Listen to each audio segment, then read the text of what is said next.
Assalamualaikum warahmatullahi wabarakatuh. Alhamdulillahirabbil alamin. Ala ihsanihi wa tawfiqihi wa minanihi. Asyhadu an la ilaha illallah wahdahu la syarika lahu ta'ziman li sya'nihi. Wa asyhadu anna sayyidana wa nabiyyana Muhammadan abduhu wa rasuluhu da'i ila ridwanihi. Allahumma shalli wa sallim wa barik ala sayyidina wa maulana Muhammadin wa ala alihi wa ashabihi wa ikhwanihi. ربنا اشرح لنا صدورنا ويسر لنا امورنا واحلل عقدة من لساننا يفقهوا قولنا ربنا زدنا علما وارزقنا فهما اللهم يا معلم ادم ويا معلم ابراهيم علمنا ويا مفهم سليمان فهمنا برحمتك يا ذا الجلال والاكرام. Bapak Ibu jemaah subuh yang insyaallah dirahmati dicintai dikasihi Allah Subhanahu wa taala. Alhamdulillah kita bersyukur kepada Allah Subhanahu wa taala di pagi ini kita kembali bisa melaksanakan salat subuh yang berjamaah, lalu kita mengikuti kegiatan rutin kita di setiap minggu subuh pada subuh ada kajian-kajian ya bisa insyaallah ini menjadi wasilah kita untuk menambah sedikit pemahaman kita dalam beragama dan dalam rangka meningkatkan kualitas keimanan keislaman kita yang intinya menuju sebagai usaha menuju kedekatan kita dengan Allah Subhanahu wa taala atau taqarrub ila Allah. Di pagi yang kali ini kita membahas satu hadis dari Abu Musa al-Ash'ari radhiyallahu anhu. An Abi Musa al-Ash'ari radhiyallahu anhu. Abu Musa al-Ash'ari adalah seorang sahabat yang begitu mendapat perhatian khusus dari Rasulullah karena beliau itu punya keahlian yang tidak dimiliki oleh sahabat-sahabat yang lain. Beliau itu suaranya bagus. Jadi suaranya bagus, bacaan Al-Qur'annya bagus. Itulah Abu Musa al-Ash'ari. Bahkan dalam sebuah hadis disebutkan bahwa beliau ini diberikan kelebihan suara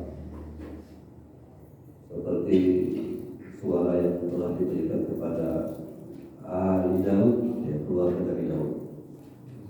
Jadi para Nabi dan Rasul itu punya macam-macam kelebihan, ya. Sebagai kelebihan itu kemudian menjadi mukjizat. Nabi Daud itu suaranya luar biasa, jadi indahnya, bagusnya, ya. Laqad utita mizmara min mazamiri ahli Daud, kata Rasulullah. Wa yaqulu salah syarif, kau diberikan kelebihan suara sebagaimana suara yang indah yang diberikan kepada Nabi Daud alaihissalam. Itu suara, dan itu dimiliki Abu Musa al-Ash'ari. Dan Rasulullah SAW sering minta diajari, minta dibacakan Al-Quran. Wa ya Abu Musa, ya Abu Musa, iqra'an Al-Quran, bacakan Al-Quran untuk kami, ya. Kata Abu Musa, ya Rasulullah, bagaimana mungkin saya membacakan Al-Quran untuk Anda sementara Al-Quran itu diturunkan langsung pada Anda, ya Rasulullah. Kata Rasulullah, kami senang, kami sangat suka, kami sangat gemar mendengarkan bacaan darimu, ya. Itulah dalil kita sering kita bacakan Al-Quran di acara-acara kondangan. Biasanya kalau yang dipanggil kondangan itu paling biasanya, ya. Suaranya bagus, bacaannya bagus. Kalau bacaannya tidak bagus, tidak mungkin kita suruh ngaji di depan. Makanya sering kami sampaikan kepada anak-anak kita, itu santri-santri kita, kalau punya suara yang bagus, belajarlah tilawah itu. Karena modal belajar tilawah Al-Quran itu suara. Dan suara itu tidak bisa dipelajari. Itu punya karakter suara beda-beda.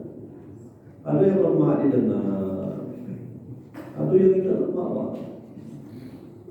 Nah, orang yang membaca Al-Quran dan suaranya bagus, oh itu kalau dia belajar lagu tilawah ya, oh itu bagus, enak kita dengarkan. Tapi kalau suaranya jelek, mohon maaf, suaranya kurang bagus kurang bagus di kuping, kita dengar juga bagus. Tapi maksud kan, tidak lemah dengarnya. Walaupun yang dibacanya Al-Quran. Makanya sering kami sampaikan anak-anak yang suaranya bagus itu belajar tilawah. Kalau sudah bagus, tidak bagus belajar tilawah. Jadi suara yang bagus itu suaranya bagus, bersih, tinggi, besar. Jadi besar, tinggi, bersih. Nah, itu suara yang bagus. Bisa diolah itu, bisa dijadikan sebagai seorang qari atau qari'ah.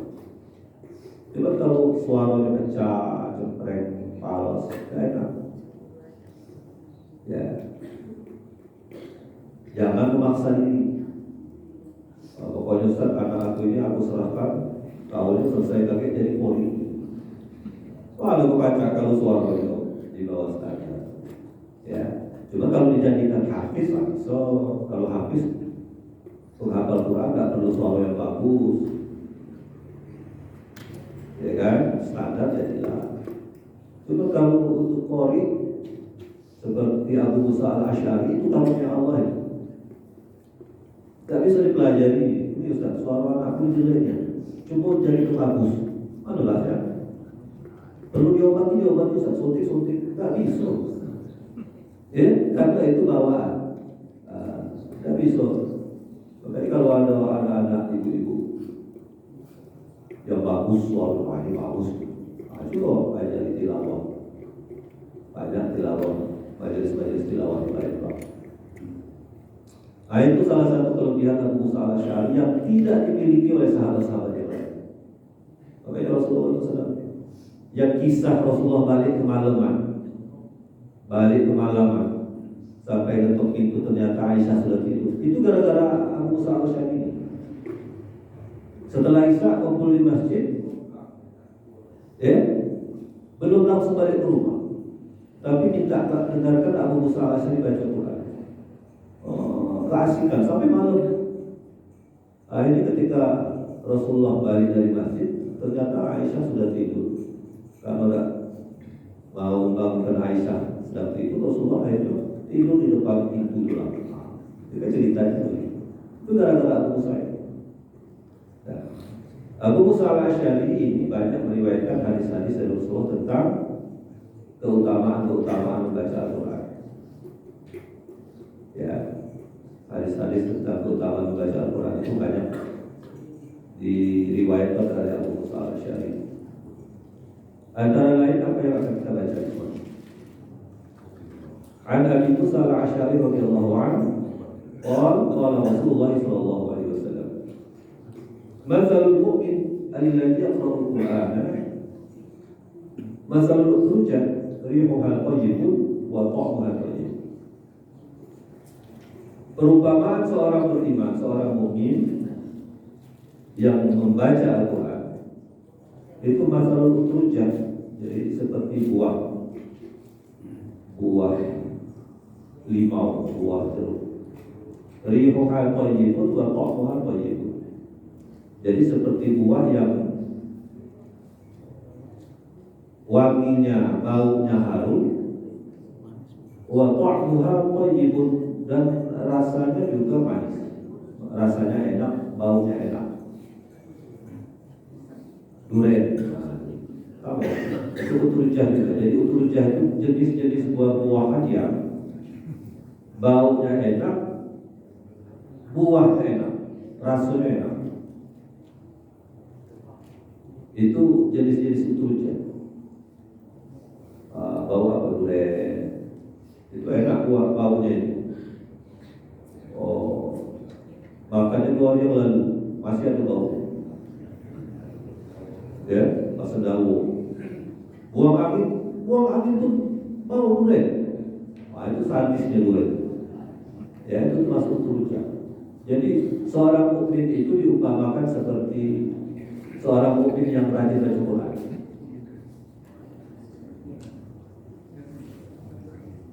Kenapa baca Al-Quran itu mestinya menjadi kebiasaan kita?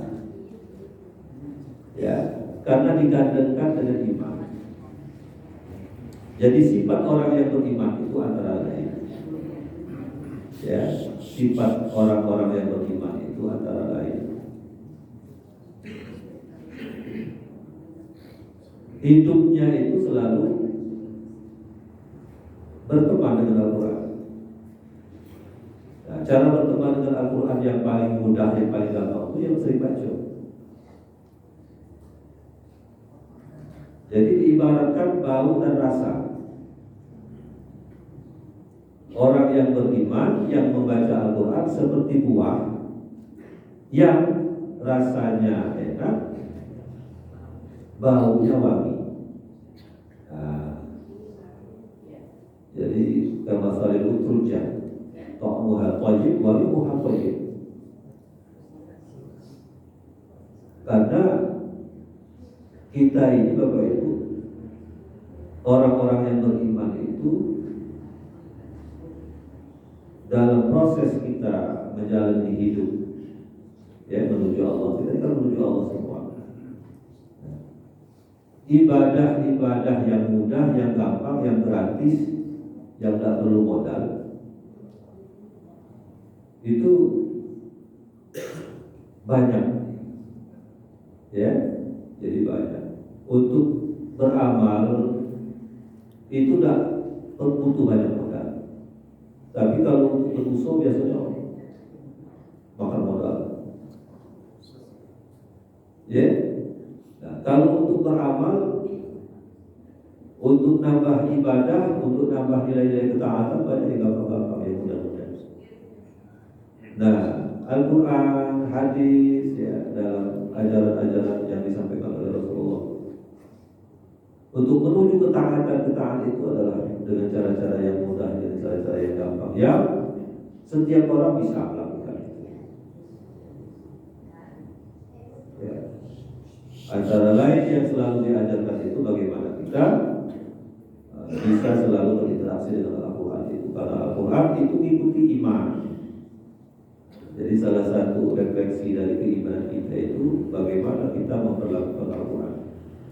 Kalau kita mau baca-baca cerita sejarah-sejarah para sahabat terhadap Al-Quran, mungkin mirip-miriplah dengan kita, dengan kehidupan kita sekarang dengan hati lah. Ya, kalau kita ini kan mohon maaf,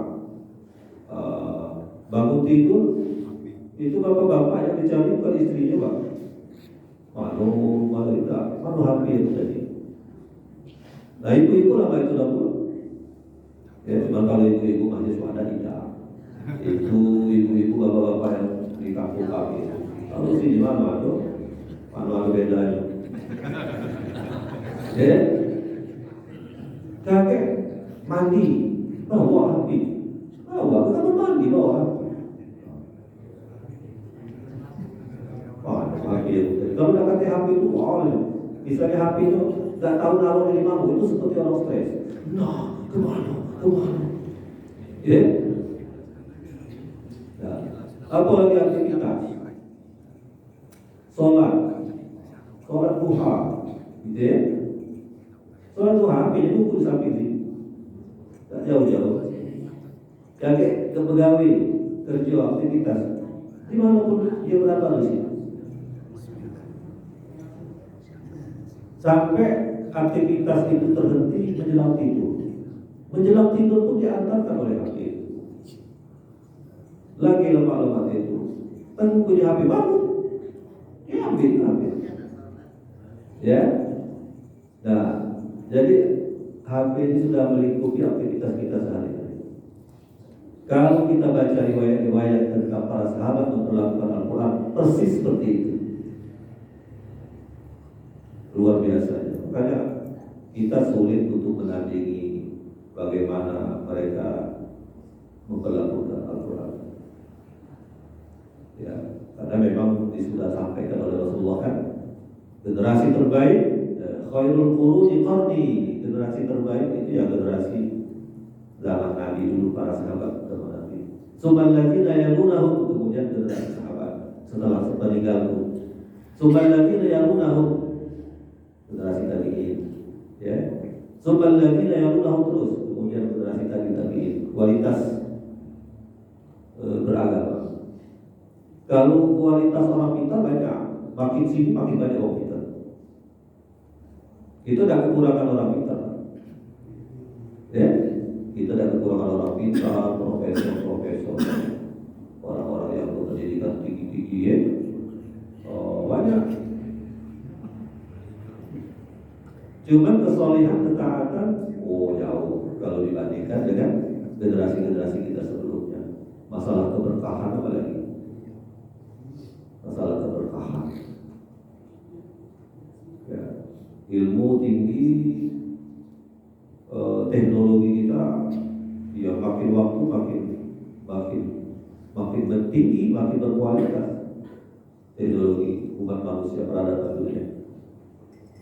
Tapi kedamaian, ketenangan, ketentraman justru hilang.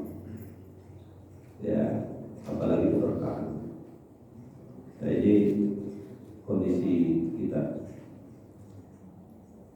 Masalul mu'min alladzi yaqra'ul Qur'an masalul utrujah. Jadi orang mukmin yang gemar, yang sering baca Quran itu sama seperti buah tadi, utrujah. Jenis-jenis buah-buahan yang wanginya enak, rasanya pun enak. Dari jauh sudah sudah menginginkan, ya, tertarik. Wa masalul mu'min alladzi la yaqra'ul Qur'an masalul tamrah. Orang beriman tapi tak gemar dia baca Quran, tak gemar. Jarang. Ya, jarang baca Quran.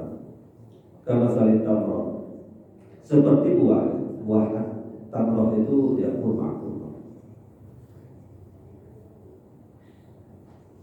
La rihalah, tidak ada baunya. Wa ta'muha thayyib, tapi rasanya enak. Wa ta'muha hulwun, dan rasanya manis. Orang mukmin, orang beriman yang tidak membaca Al-Quran seperti buah yang tidak ada baunya meskipun rasanya manis. Ya, jadi tidak akan bau. Enak, cuma tidak ada pesonanya, Pak. Jadi seorang mukmin yang tak baca Quran itu iman tak? Iman. Sholat, baca Quran tidak. Nah, ya. Itu manis, rasanya manis, buah itu manis, tapi tidak ada aura, tidak ada pesona, tidak ada bau.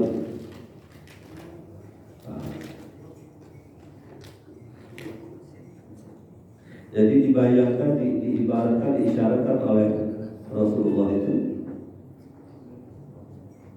dia beriman karena iman itu manis. Ya, ada istilah halawatul iman, manisnya beriman. Memang iman itu manis,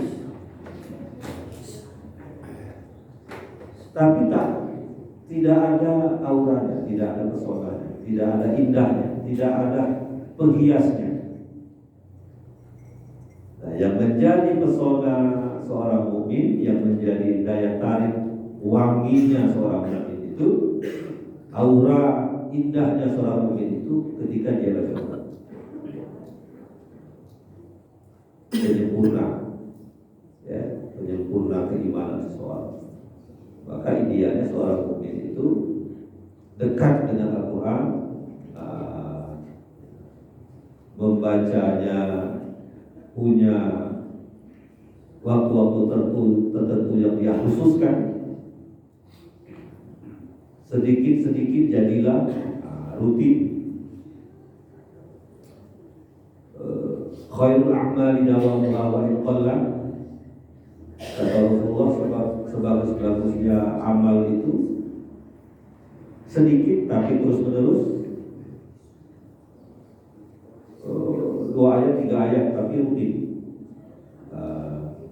Kacau. Karena seperti kita gambarkan tadi itu, seorang mukmin itu tidak jauh dari mushaf. Kalau dulu mungkin agak sulit nak bawa Quran, ya. Kalau sekarang gampang, karena sudah ada aplikasinya di HP. Jadi seorang mukmin, seorang muslim kalau tidak pakai aplikasi Al-Quran di HP-nya, berarti jarang baca Quran ya. Ya, jadi memanfaatkan teknologi. Bagaimana di HP kita masing-masing punya aplikasi Al-Quran. Ketika kita lagi duduk, lagi santai, daripada scroll TikTok, scroll Instagram, ubah tutup, masuk ke aplikasi Al-Quran. Ya, itu cara kita bersahabat, berteman dengan Al-Quran. Oleh karena itulah maka para sahabat, para tabi'in itu kualitas bacaannya itu tinggi, bagus. Ya, mereka bersaing bagus-bagusan bacaan. Ya ummul qauma aqra'uhum li kitabillah. Kata Rasulullah. Makanya orang yang menjadi imam di antara mereka itu adalah orang yang paling bagus bacaannya. Nah, ini menjadi kaidah usuliyah, jadi kaidah syariat. Ya, aqra'uhum li kitabillah yaqul qaum aqra'uhum li kitabillah. Orang yang menjadi imam di antara mereka, di antara kita, di antara umat, di antara masyarakat, aqra'uhum li kitabillah, mereka yang paling bagus. Yang paling bagus. Paling bagus itu apa? Paling fasih, ya, paling sahih, paling hati-hati, paling bagus, paling enak. Nah, itu aqra'uhum li kitabillah. Oleh karena itu, dimanapun ini hukum berlaku. Orang yang menjadi imam itu memang punya sifat karakter yang agak lain. Ya, bacaannya harus fasih, bacaannya harus ikuti standar Al-Quran. Tapi tidak ganti Ustaz, cuma si kau itulah kami yang baca, ya sudah, yang itulah ganti. Cuma kalau masih ada yang lebih bagus, maka orang yang lebih bagus tadi itu lebih diutamakan. Untuk bagus itu apa? Kaget dulu bagus, yang penting benar dulu. Banyak yang bagusnya Ustaz, iya cuma banyak salahnya. Ya, yang diutamakan itu bagus dulu. Yang diutamakan itu benar dulu. Kalau benar walaupun suaranya cempreng, siapa yang baca jalan itu? Kalau cempreng itu dari Allah suaranya. Cuma kalau benar, ya, tidak baca orang menjalankan. Nah, benar itu kalau dalam bacaan Al-Quran satu. Al-Quran itu kan punya namanya ilmu tajwid. Tajwid itu kan panjang, pendek, gitu kan? Ada gunnah, lenguh, ada syiddah, ya, ditekan, tahan, tasdid gitu. Ya, syiddah itu ditahan, kemudian dilepaskan. Kemudian ada makharijul huruf.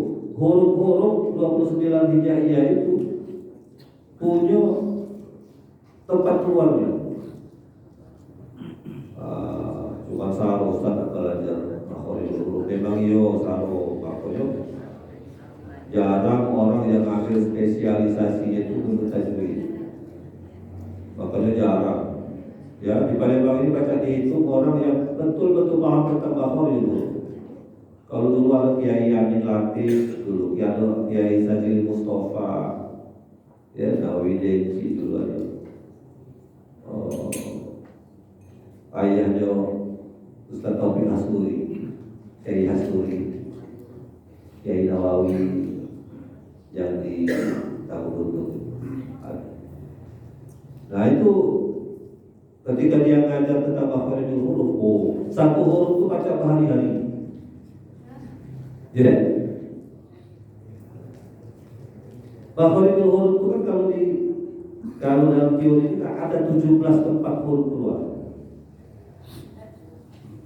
Ada yang keluar dari al-jawf namanya. Al-jawf itu rongga mulut. Rongga mulut dibagi lagi. Pangkal, tengah, ujung. Kemudian ada lisani. Ada pangkal lidah, tengah lidah, ujung lidah. Nah, ujung lidah ini dibagi lagi. Ujung ketemu dengan lagi-lagi atas, ujung ketemu dengan gigi, ujung ketemu dengan gusi. Kakek lidah bagian kanan kiri ketemu dengan lagi samping, dibagi-bagi lagi. Kemudian ada halki, tenggorokan pangkal, tenggorokan tengah, tenggorokan ujung. Itu khaisyum, baitulah dulu. Penting Ustaz, iya memang penting. Ya, cuma kalau kita yang sering misalnya dikedepankan orang, kita sering disuruh orang, diminta orang, karena ada kata lagi yang diandalkan, maka paling tidak mengetahui memahami yang standar-standar.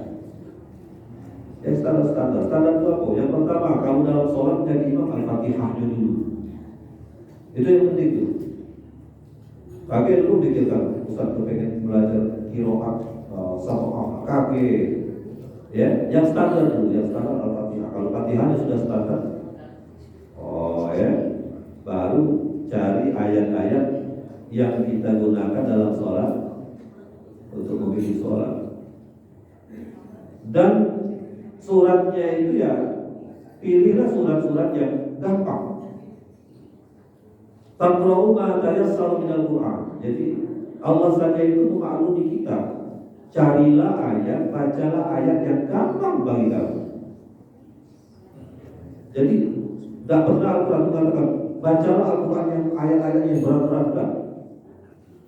Baik kita sholat sendirian, apalagi kita sholat berjamaah. Tidak disuruh baca ayat yang panjang-panjang, tidak. Faqra'u ma tayassara min. Ulang-ulang. Faqra'u ma tayassara min Al-Quran. Ya, kita sholat malam baca yang ringan, paling ringan. Apa Ustaz yang paling ringan? Yang paling keluhu. Keluhu, iya keluhu. Yuk baca keluhu yang benar. Macam mana keluhu yang benar? Qul huwallahu ahad. Ada persoalan. Jadi harus sesuai standar. Ya paling tidak yang standar. Qul huwallahu ahad. Kasih ke itu kasih. Kenapa tidak dikasih? Itu karena haknya dalil. Ya. Jadi membaca Al-Quran sesuai dengan tajwid artinya membaca Al-Quran sesuai dengan hak-hak huruf. Huruf itu punya hak. Jadi kata dal, de itu punya aku. Masa kamu qul huwallahu ahad? De aku dari mana?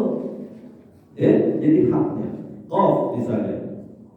Qaf itu kan punya hak qalqalah juga. Wa tawassaw bil haqq. Kok yang dikasih itu seperti jadi memberikan huruf itu hak-haknya. Itu dalam teori kita membaca sesuai dengan tajwid. Allahu ahad, Allahus samad, lam yalid, wa lam yulad, wa lam yakul lahu kufuwan ahad. Ada itu. Qul a'udzu. Apa lagi Ustaz? Andalan apa lagi? Al-Falaq Ustaz. Al-Falaq. Ayo, qaf. Ada qalqalah juga. Qul a'udzu birabbil falaq min syarri ma khalaq wa min syarri ghasiqin idza waqab wa min syarri naffatsati fil 'uqad wa min syarri hasidin idza hasad. Inna a'tainakal kautsar. Kalau 3 ayat itu. Fashalli li rabbika wanhar. Inna syani'aka huwal abtar. Allahu Akbar. Jadi ini khusus kalau kita yang sering imam, paling tidak imam ini kita, imam istri kita, imam anak-anak kita. Sekali-sekali sholat di rumah imami, ya, sholat jalan. Jadi carilah bacaan yang paling mudah, yang paling gampang. Nah ini kebetulan istri muda bisa harus gitu ya. Dengan istri tua dulu ayat biasa-biasa lain. Yang dulu pas dapat istri muda harus panjang lagi, besar bacaannya dalam pak itu. Nah, cari nama aja yang panjang-panjang. Wal fajri wal dhahr. Surah Al-Fajr. Ya. Nah, itu. Jadi ya umul qauma aqra'uhum li kitabillah. Orang yang paling fasih bacaannya, yang paling sahih qiraatnya, yang paling benar tajwidnya, itu mereka yang diminta maju untuk menjadi imam.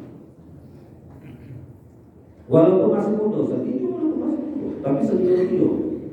Dia senior, cuma bacaannya bagus yang muda ini sudah yang muda. Nah, makanya kita mohon maaf kadang-kadang yang tua-tua kadang gigi lagi.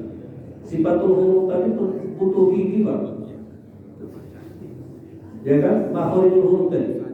Ada lisani ketemu gigi bawah, gigi pucuk.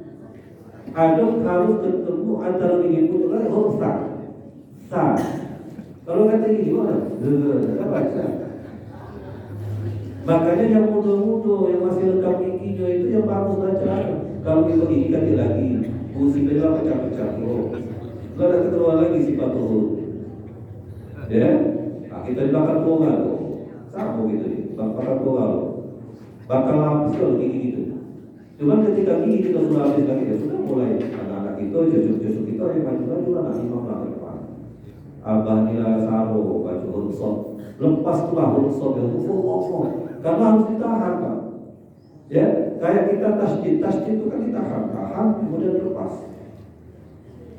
Bismillahirrahmanirrahim. Bismillahirrahmanirrahim. Harus ditahan. A'udzu billahi minasy. Ditahan dulu baru lepas. Minasyaitan. Ditahan. Bismillahirrahmanirrahim. Lepas. Kalau penahan kaki lagi langsung saja. A'udzubillahi minasyaitonir lepas langsung, tidak baca nahan lagi. Ya, yang nahan itu ya organ yang ada dalam mulut kita itu. Dan nanti bacaan kitab huruf-huruf di dunia manapun yang masing-masing hurufnya itu minimal punya 5 sifat. Jadi huruf hijaiyah dari 29 huruf hijaiyah itu, masing-masing huruf itu minimal ada 5 sifat. Masing-masing huruf kali 5 kali 29 sifat-sifat huruf.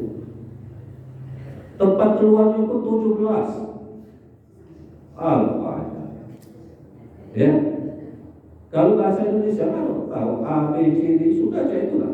Nak keluar dari lidah, keluar dari itu, keluar dari itu jelas satu. Kan urusan. Tapi kalau bacaan Al-Quran, kalau salah tempat keluarnya, salah pulau maknanya. Sa, huruf sa. Salah sa. Figo. Cuma kalau misalnya pakai sin atau sama, salah sa, nggak beda artinya. Ya, atau pakai shin, syarasha, nggak lain lagi. Cuma kalau bahasa Indonesia, sama baik bunyinya itulah. Ya, cuma Al-Quran itulah uniknya dan luar biasanya Al-Quran. Kalau bukan kitab Allah, bukan kalam Allah, tidak mungkin kayak. Ya, cara bacanya lagi beda, menyebutkan hurufnya susah. Ya, karena itulah memang betul-betul kalau bukan kalamullah, bukan firman Allah, maka mungkin ya tidak akan orang secara detil ngurusin makhraj-makhrajnya, sifat-sifatnya. Ada rokhawah misalnya, sifat rokhawah atau habas. Kalau rokhawah itu mengalir suara, kalau habas mengalir nafas. Apa bedanya Ustaz mengalir nafas? Ghairil maghrib. Nah, itu ngalir suara. Ya. Ghairil maghrib salah. Ghairil maghrib. Nah, salah. Harus ngalir. Ghairil maghrib. Nah, itu ngalir. Roh. Kalau habas mengalir nafas. Hayya 'alal falah. Habas. Bismillahirrahmanirrahim. Ada nafas keluar. Ya. Ya ayyuhalladzina amanu kutiba 'alaikumus shiyam. Ya, sifat-sifat roh. Mana bedanya mengalir nafas dengan mengalir roh? Beda. Ya, inilah keutamaan Al-Quran. Oleh karena itu, ini insya Allah semakin menguatkan kita, semakin meyakinkan kita bahwa Al-Quran itu kitab luar biasa. Ya, jangankan dari aspek hukumnya, cara baca juga lagi. Dan katib di dunia ini cara baca buku, cara baca huruf sedetil baca orang. Tapi Ustaz itu berat, iya berat. Butuh waktu, butuh pikiran, butuh ilmu, ya.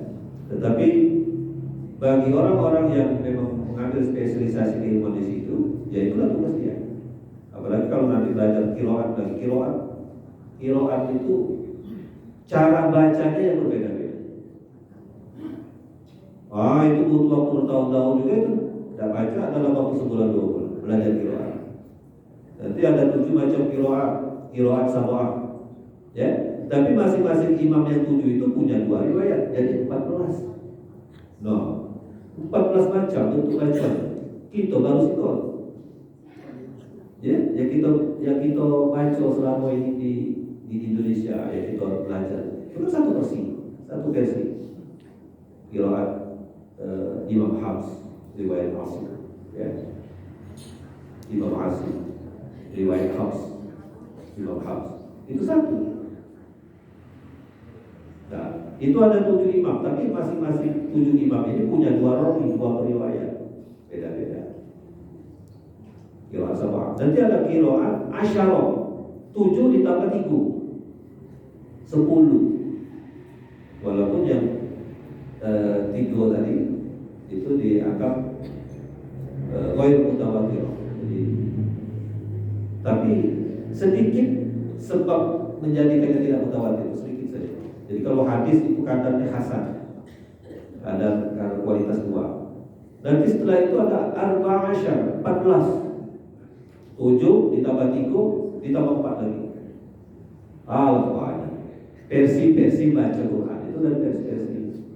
Ya, tidak ada teks atau bacaan dimanapun di dunia ini yang sedemikian detail, ya, keilmuan dalam aspek itu. Belum lagi dalam dunia penafsiran, itu lebih kaya lagi. Ya, subhanallah. Silakan Bapak Ibu kalau ada pertanyaan atau diskusi kita. Tafadhol.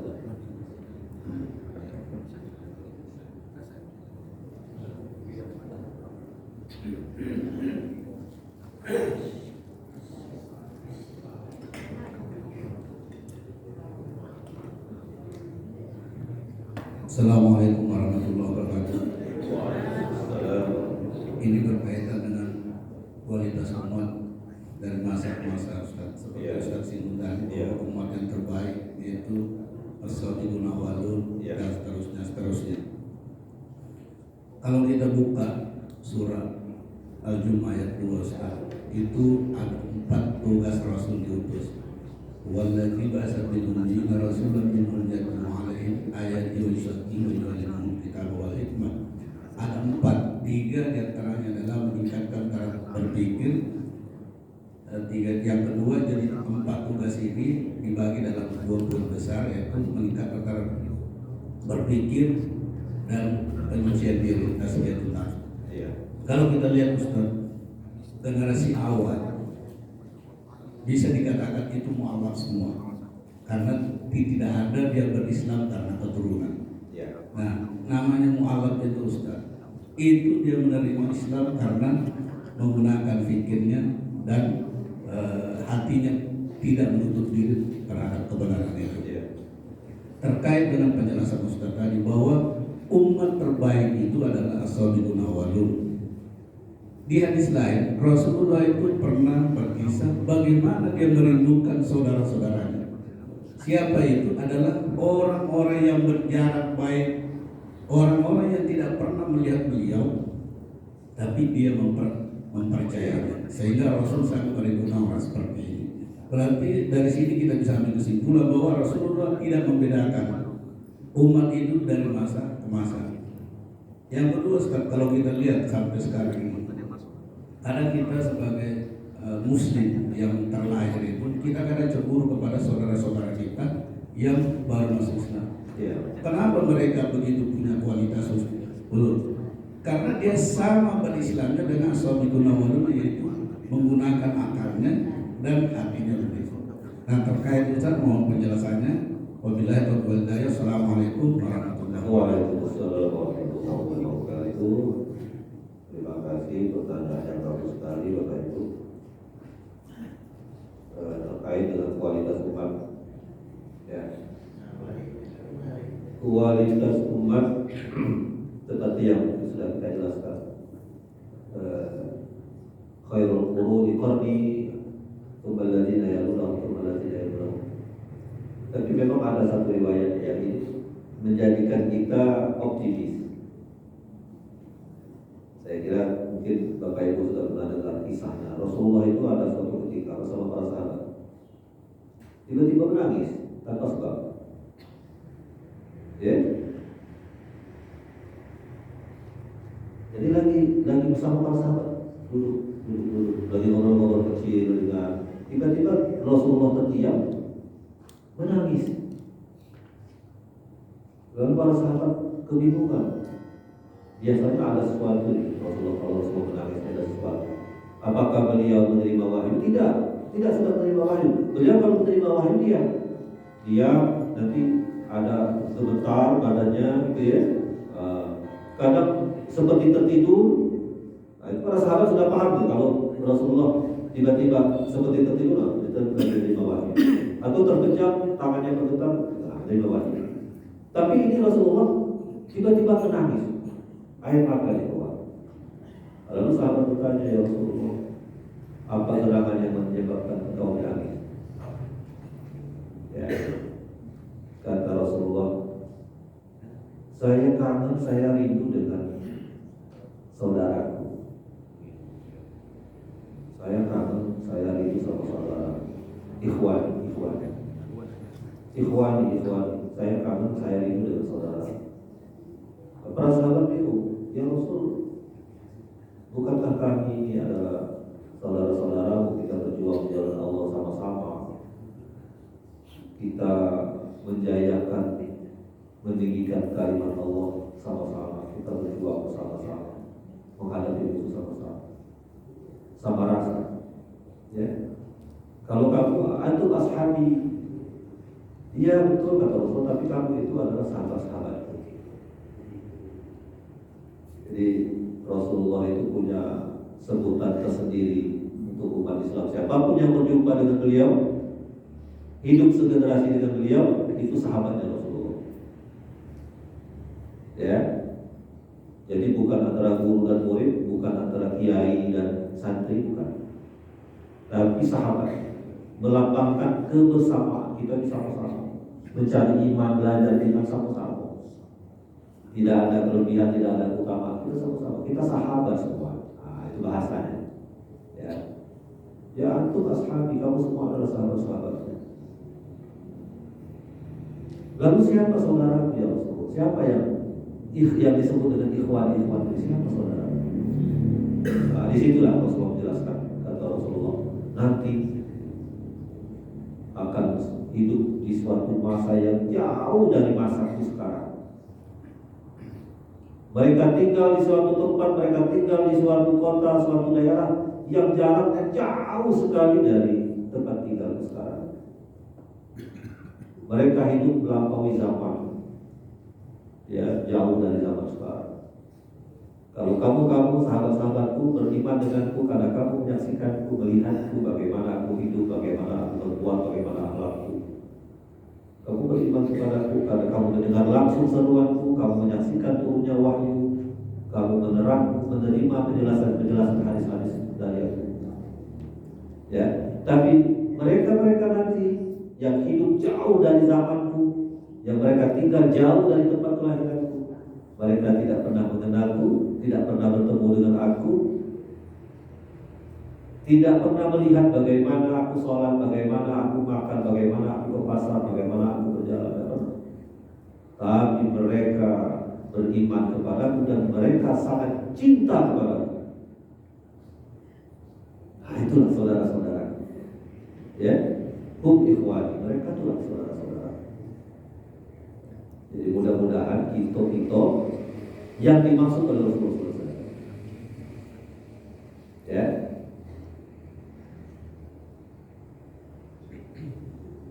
Mudah-mudahan kita semua yang hidup di penghujung zaman inilah yang dimaksud oleh Rasulullah SAW. Walaupun mungkin kualitas beragama kita tidak bisa dibandingkan dengan kualitas beragama mereka yang hidup bersama Rasulullah, tetapi kecintaan kita, keinginan kita untuk bersama beliau, itu yang menjadikan kita sebagai ikhwan-ikhwannya Rasulullah SAW. Amin ya Allah.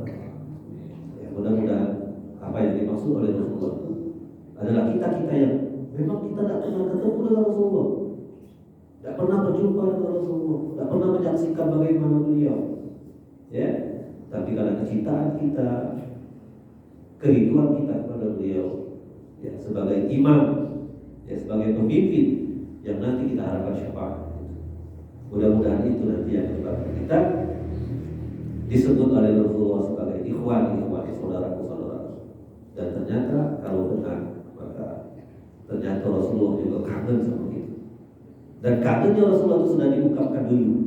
Kata Rasulullah, nanti ada umatku yang ada di Indonesia itu. Ya, orangnya kecil-kecil, orangnya gampang capek, gampang sakit, lemah, orangnya itu mudah tidur, mengantuk, malas-malasan. Tapi kangen mereka itu denganku. Ya, kangen itu saudara-saudara. Nah, itulah yang dikagumi oleh Rasulullah SAW. Meskipun secara kualitas kita beragama rendah, jauh, turun, ya, tetapi ada kelebihan kita. Kita dikagumi, dirindui oleh Rasulullah SAW. Yang waktu itu menyebabkan para sahabat cemburu. Masa Rasulullah umatnya yang akan datang belum lahir juga, itu aku samping-samping tidak dikagumi itu oleh Rasulullah. Sahabat, antum ashabi, jangan cemburu, kamu teman-temanku, kamu sahabat-sahabat. Ini mereka nanti jauh hidup setelah zamanku. Ya, nah ini yang menyebabkan kita, membuat kita optimis insyaallah bahwa kita dirindukan oleh Rasulullah SAW dengan cara beragama kita, meskipun secara kualitas jauh dibandingkan para sahabat, tetapi semangat beragama kita, ya insyaallah itu menyebabkan Rasulullah rindu kepada kita. Terima kasih. Pertanyaan yang bagus sekali. Kami persilakan para ibu-ibu yang ingin bertanya. Ibu-ibu. Cukup, ibu-ibu? Alhamdulillah, cukup. Bapak-bapak cukup ya?